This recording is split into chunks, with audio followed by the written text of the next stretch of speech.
Thank you for joining the U.S. Army Corps of Engineers Northwestern Division for our first Missouri River Basin Water Management Conference call for 2018. We plan to hold monthly calls through early June. The next call will be held Tuesday, February 6th at 1 p.m. If basin conditions warrant an ad hoc call due to an unexpected change, we will notify the region of the additional call. These calls are provided as a courtesy to congressional representatives, tribal, state, and local government officials and media. I'm Eileen Williamson, and I will be moderating today's call. Changes to our webinar process will require an RSVP to participate in future webinars. As we continue to transition, thanks again for bearing with us, we will provide the slides on our website at nwd-mr.usace.army.mil/RCC, and it was linked in the press release that was sent out today. These calls are recorded and will be placed on the Defense Video and Imagery Distribution System. That's dvidshub.net/unit/USACE-NWD. Your participation in today's call acknowledges your consent to be recorded. All lines have been placed on mute.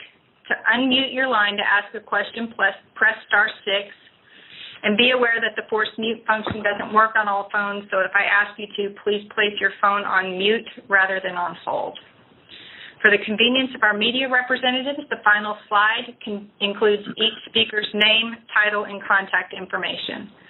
Today's presenters will be Doug Cluck from NOAA's National Center for Environmental Information, Kevin Lau from the National Weather Service Missouri Basin River Forecast Center, and Mr. John Remus, Chief of the Army Corps of Engineers Missouri River Basin Water Management Division, along with his staff. From there, we'll move to slide 2 and turn it over to Doug Cluck. All right. Thank you very much. Can you all hear me? Yes. All right. Great. I'm going to go on to slide 3.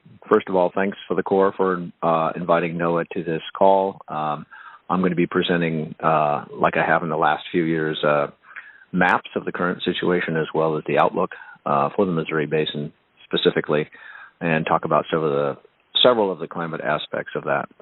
So if you look at the first slide there, which is number 3, slide number 3, it says conditions over the last 30 days. You see on the left a presentation of temperature where you see the light greens to darker greens. You're seeing temperatures that are below normal for the last 30 days. Most of that happened in the last week or two of December, plus this first week of January. Thus, our temperatures started off in December quite a bit above normal, but certainly were changed drastically around Christmas time, and we saw much colder temperatures setting in again over the last 30 days or so. The right-hand map that you see there shows the percent of normal precipitation for that same 30-day period.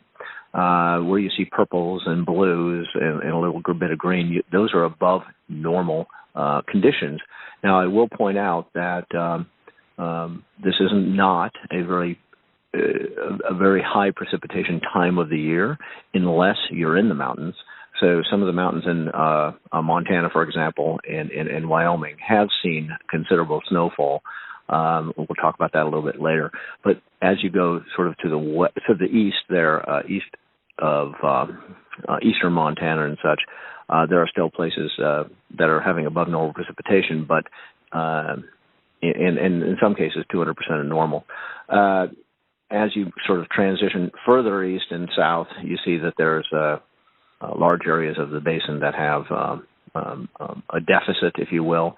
Again, these areas don't normally get a huge amount of precipitation this time of year, so conditions could change rapidly with a major snowstorm or something like that, which isn't on the horizon, by the way. So let's go to the next slide, which is 4. These are conditions since the beginning of what we call the water year, which is October 1st. On the left, again, the departure from normal temperatures, you see that generally things are pretty close to average. The light yellow and the light greens are virtually mean that we're near normal in terms of since October 1st in terms of temperatures. a little bit warmer in Colorado and such, and we can talk a little bit about that in snowfall and such. The map on the right, lower right, is the percent of normal precipitation over that same period.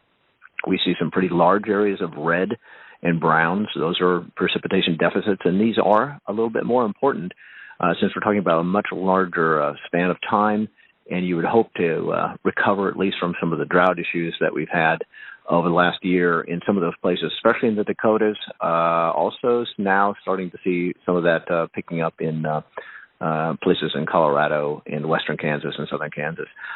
You also see the blues and the greens, which show that certain parts of the basin, especially in mountains, are getting, northern mountains, I should say, are getting ample to above normal precipitation for the most part over this period of time. If we move on to slide number 5, we'll see a comparison. This is on the map on the left is a percent of normal snow water equivalent for January 7th of this year. And where you see blues and greens and dark blues or purples or whatever, those are places that are above normal. And if you look, I'd say from central Wyoming north into Montana, generally conditions are pretty good in terms of snowpack, thus snow water equivalent for this time of year. Obviously, quite a bit of time to go. Just as a quick comparison, I wanted to show you what last year at this is the very same time we're showing. And it was almost a flip-flop of what we have this year, especially in places further west, which we're not maybe concerned about on this call so much. Okay, let's go on to slide number 6.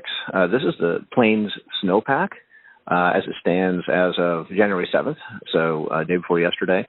It hasn't changed much since then, but you can see there that although there is a coverage, let's say from Nebraska north and west, really there isn't a lot of depth to that, and thus not a lot of water laying on the ground that will melt. A little bit more as you get into central Montana, but certainly this is not a major snowpack on the plains by any means. Let's go on to slide number 7. Now we're switching to outlook probabilities. There is hope. There is hope for some of us, and I know a few of us are having warmer conditions today, or have had normal conditions the last couple of days in the basin. But there's hope for a little more warmth coming, not this week, but we're talking about 2 weeks from now. So the 16th to the 22nd for the most part. This is the outlook for above normal temperatures. If you look on the left, upper left map, you'll see above normal temperatures. The 8 to 14 day, if you will, outlook from yesterday afternoon shows a fairly high probability of above normal temperatures for most of the basin, except for that little unlucky area in northern Montana and North Dakota, which looks like they're going to have probabilities are highest for near normal temperatures at that time. And if you look to the right, lower right, you'll see that the precipitation chances are enhanced for almost the entire basin, which is a good thing for the most part for a lot of this area. If temperatures are above normal by much, a lot of that could fall as rain. That may or may not be a good thing, depending on where you are. But anyway, the potential for greater than normal precipitation for that week is enhanced slightly. Let's go to slide number 8. There you'll see the current January outlook for colder than normal temperatures. And it looks like this is going to hold no matter what happens the rest of January. But if you look at the upper left-hand map, you'll see that the blues indicate a better probability of below normal temperatures for basically the eastern half or 2/3 of the U.S. No big surprise there based upon what we've experienced. To the west, you see the browns, where you see sort of light browns to reddish color, are enhanced above normal conditions for temperature. And if you look on the other map that they have there, the 1 month outlook for precipitation probabilities, you see most of the basin is easy or equal chances of being above or below, with maybe the lower basin showing a bit of a increased probability of above normal precipitation for the month of January. Let's go on to slide number 9. This is a 3-month period, looking at the same things, probability of temperature on the left being above or below normal. The blues indicate where the probability is higher than normal for below normal temperatures. That shouldn't come as too big of a surprise. This is a classic, if you will, don't write L, La Nina signature, where you have cooler than normal temperatures confined to the north and warmer than normal temperatures sort of to the southern part of the U.S. As far as the Missouri Basin is concerned, you see a whole bunch of EC in there, which is equal chances of being above or below. But generally speaking, the northern portions have a better probability of being below normal. The southwestern edge of the basin has a better probability of being above normal in terms of temperatures, and we've certainly seen that so far this year. And then if we look at the map on the right, you see the probability of precipitation, and you see an enhancement in those same cold areas, for the most part, of better probabilities of precipitation across the upper basin for sure. And that kind of spreads into the Dakotas, at least North Dakota and the northern half of South Dakota. Again, as you transition to the south, the probabilities shift to below normal, where it's already fairly dry in portions of Colorado and southern Kansas. So not necessarily a very good thing for them. I think a lot of people would like to see more precipitation in that area for sure. But this, again, both of these maps are classic, if you will, La Nina signatures. This is what happens when you have a La Nina going on in the Pacific. This is the pattern that you tend to get across North America.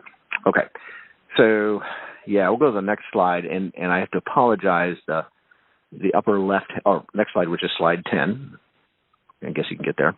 I have to apologize for the upper left-hand panel. It didn't, for some reason, didn't translate when I sent that over there. But anyway, that is a skewed view, I guess, of the Missouri Basin blown up from that U.S. Drought Monitor map just below it, where it says January 2nd, 2018.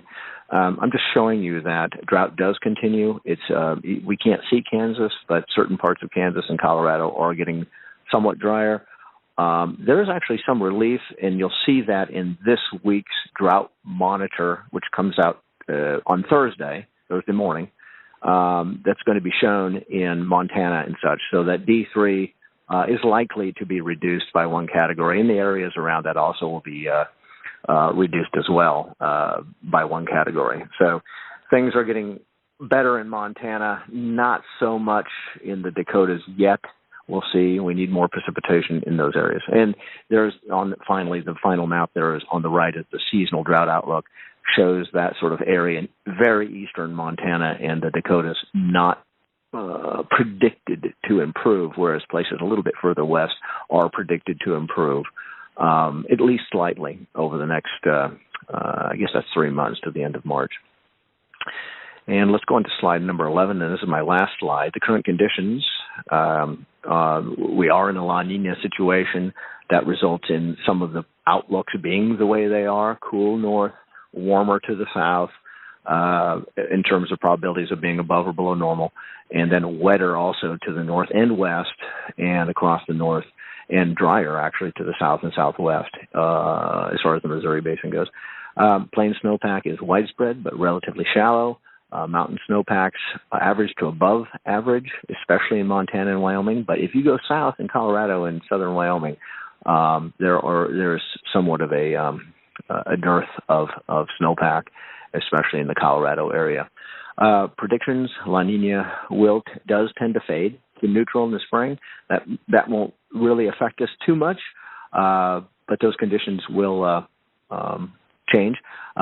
Then likely continued cool north, as I just said, through early spring and warm to the south and west. Precipitation into the spring leans wet in the northern basin and slightly better chances of continued dry in the south and the west. And that is pretty much all I have. You can transition to Kevin Lau next on slide number 12. Thank you. Thank you, Doug. Eileen, can you hear me? Sure can. Thank you. Okay, great. And you can go ahead to go to slide 13 if you're not there. Again, on behalf of the National Weather Service, I wish to thank the Corps for this opportunity to participate on today's call. Snowpack conditions in the mountains, as Doug has already alluded to, can be generally categorized as slightly above normal. By this point in the winter, we have normally accumulated about 44% of the seasonal peak snow water equivalent in the mountains, and so we're still very early in the season and much could change. The January water supply forecast developed by our office last week suggests that mountain runoff volumes to be near to slightly below average for the 2018 season.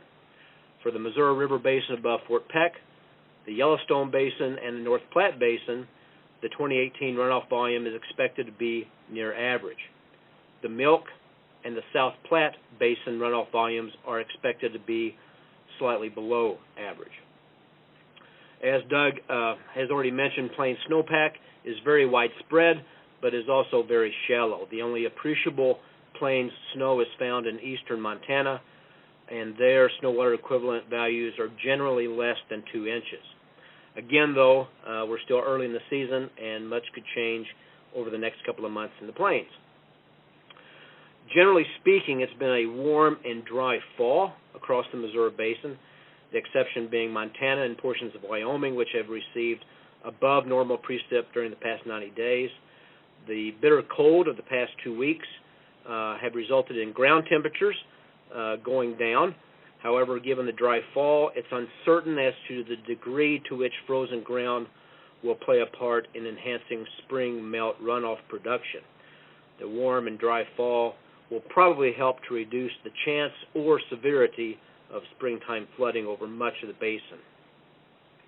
Long-range river outlooks issued by our office in late December do indicate the possibility of tributary flooding this spring.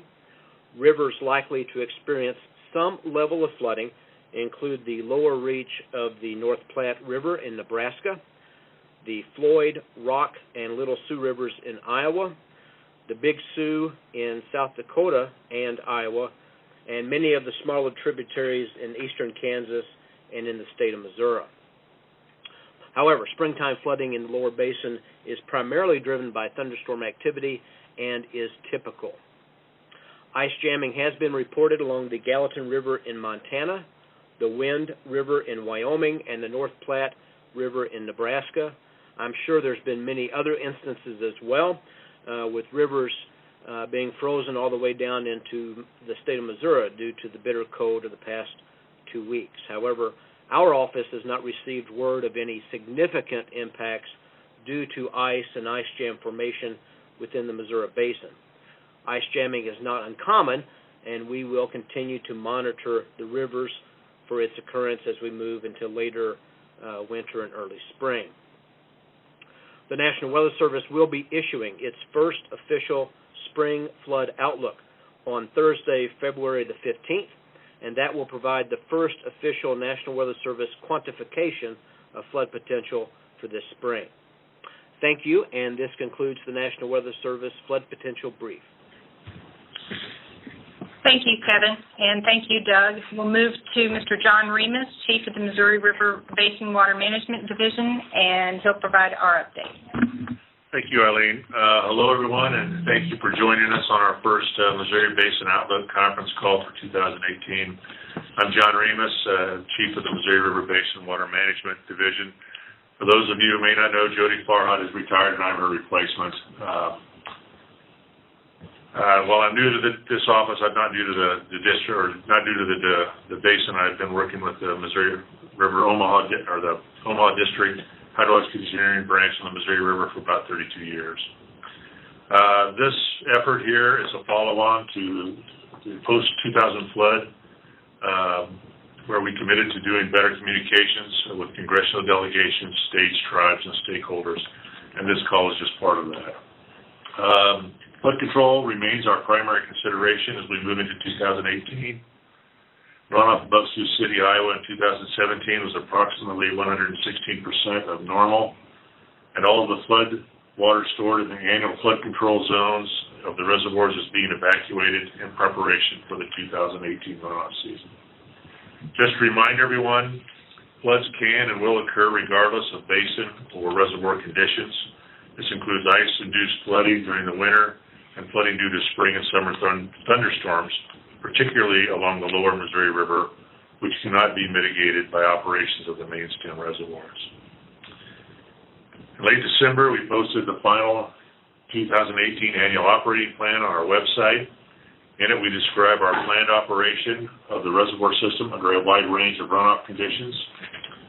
It's important to note that the annual operating plan is not intended to be a forecast for the coming year. Rather, it examines a range of potential runoff scenarios spanning 80% of the historic record and provides stakeholders an array of potential reservoir levels and releases that may be expected under various runoff scenarios. It also indicates how the reservoir system will be regulated to serve all 8 congressionally authorized purposes, to fulfill our responsibilities to the tribes, and how we intend to comply with the environmental laws, including the Endangered Species Act. In contrast, real-time regulation of the reservoir system is done using the best available hydrologic and climatic information and is adjusted to respond to changing conditions on the ground. Each month, and more frequently if necessary, we produce updated runoff and reservoir regulation forecasts. Late last week, we posted the January runoff and reservoir regulation forecast on our website, and earlier today we put out a press release covering much of the same information we are covering on the call today. Now I will ask 2 of the senior engineers in my office to describe these forecasts in more detail. We will begin with Nicole Shorney, who will discuss the updated 2018 runoff forecast, and she'll be followed by Joel Konopchinsky, who will discuss the planned regulation of the reservoir system based on the current runoff forecast. With that, Nicole, will you? All right, you can go to slide 15 to see my name, and then we'll jump right on to slide 16. The 2017 calendar year runoff summation for the Missouri Basin above Sioux City, Iowa was 29.5 million acre-feet, which is 116% of average. During December 2017 runoff was above average in all reaches except for Fort Randall and Gavin's Point. December runoff, which was 130% of average, was influenced by warmer than normal temperatures during the first 3 weeks, but gave way to much colder temperatures during the last week of December. The 2018 calendar year runoff forecast for the upper Missouri Basin above Sioux City, Iowa is 26.6 million acre-feet, or 105% of average. For the January 1 calendar year forecast, the most important forecast factors are recent runoff trends, plains and mountain snowpack, drought and soil moisture conditions, and the NOAA Climate Prediction Center monthly and seasonal temperature and precipitation outlooks. We can go to slide 17 now. At this time of year, plains and mountain snowpack provide the best indication of future runoff in the upper basin, and as the snowpack reaches its ultimate peak accumulation, runoff forecasts become more accurate. With regard to plain snowpack, some areas of Montana have received a moderate amount of plain snow so far this winter. The no-risk modeled snow assessment from January 1st indicated that 1 to 3 inches of snow water equivalent, or SWE, have accumulated in Montana, while only trace amounts have accumulated in the rest of the basin. Mountain snowpack is the primary source of runoff from May through July in the Fort Peck and Garrison reaches. As of January 1st, 2018, mountain SWE was 118% of average in the Fort Peck Reservoir Reach and 134% of average in the Garrison Reservoir Reach. Normally by January 1st, about 44% of the eventual peak snowpack has accumulated. Let's go to slide 18 now. This is a photo of the ice on the Missouri River at Omaha yesterday around noon. River ice formation downstream of all the main stem projects will be monitored and releases will be adjusted accordingly. In summary, the 2018 calendar year runoff forecast is 26.6 million acre-feet, or 105% of average. Below average runoff is forecast to continue in January. However, the moderate plain snowpack in Montana could cause above average runoff during March and April for Fort Peck and Garrison. May through July runoff in the Fort Peck and Garrison reaches will be influenced by the above-average mountain snowpack in both reaches. Now we'll move on to slide 19, and Joel Knopczynski will discuss the January reservoir system regulation studies. Thanks, Nicole. Releases from Gavin's Point were held steady at 21,500 cubic feet per second during the month of December. Releases will remain near this level in order to fully evacuate the flood storage before the start of the 2018 runoff season. Garrison releases were set at 16,000 cubic feet per second in December in anticipation of the river freezing in. After stages in the Bismarck area stabilized, releases were gradually increased and are currently 24,000 cubic feet per second. Releases will continue to be gradually increased to 25,000 cubic feet per second, and these releases are expected to remain near that rate through February, downstream conditions permitting. The monthly studies for the basic simulation uses the runoff forecast that Nicole just discussed. Due to the amount of variability in precipitation and other hydrologic factors that can occur over the next several months, we also develop an upper and lower runoff that are used in the upper and lower basic simulations. These simulations provide a range of reservoir elevations and releases that may be expected under the different runoff scenarios. The discussion to follow will focus on the basic or most likely runoff forecast. Information on the other runoff simulation is posted on our webpage. Turning to slide 20, currently the system storage is 56.3 million acre-feet or 0.2 million acre-feet above the base of the flood control. On March 1st, which is typically near the start of the runoff season, the basic simulation shows system storage at 56.1 million acre-feet. This means that the reservoir system would start the runoff season at the base of the annual flood control zone of 56.1 million acre-feet, and that all 16.3 million acre-feet of flood control capacity will be available.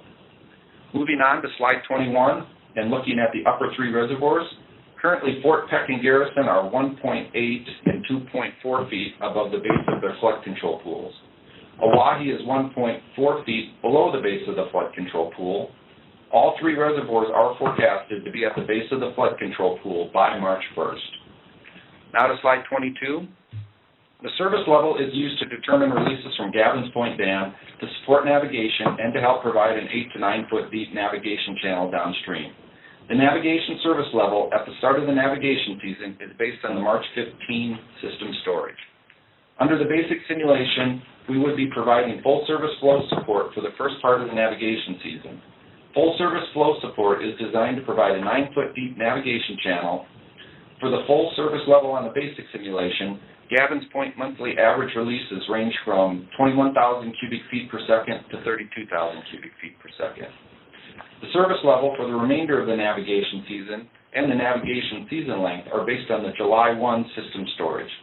Under the basic forecast, flow support for navigation would be full service, and a full 8-month navigation season would be provided.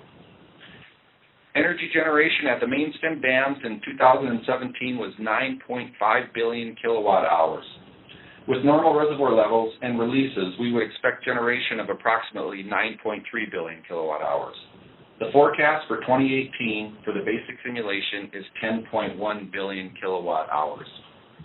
Turning to slide 23, this shows the Missouri River Basin weekly update, which is found on our website at the address shown at the top of the slide. This webpage gives a general overview of the current conditions in the Missouri River Basin, and it is updated weekly, usually every Tuesday morning. Thank you, and this concludes my talk. All right, a link to the basin update is also provided in today's press release. If you move to slide 24, that just gives you the date and time of the next call, which is Tuesday, February 6th at 1 p.m. And then moving to slide 25, those are the names and speakers for today. And we're asking you to RSVP for next month's call so that we can provide you a link for the webinar. So if you'll RSVP to my email address, that's eileen.l.williamson@usact.army.mil, we'll get an invite sent to you. Additionally, as we transition to the new webinar system, we will continue to provide the slides on our website. Questions will now be fielded by state in alphabetical order. As a reminder, please press *6 to come off mute. This is Jerry Oster, WNAX in Yankton. Sorry, I just came off mute. Okay. And, maybe a question for Mr. Remus. After the floods in 2011, there was a lot of discussion about the the snow map a reporting system that was going to be put in the plains especially. Has there been any progress made on that? We keep hearing different things about that. Is there any more monitoring system, especially in the plains part of the basin? The effort that you referred to has been authorized by Congress, but has not been funded. So that particular system that was envisioned has not been implemented. Has a funding request been put in by the Corps? I don't know whether we put a funding request in or not. Okay. Thanks. Thank you, Jerry. Any other questions? All right, thank you for joining us today. This is our first of our regular water management updates for the year. The next call is scheduled for 1 p.m. on Tuesday, February 6th. Thank you for your participation today.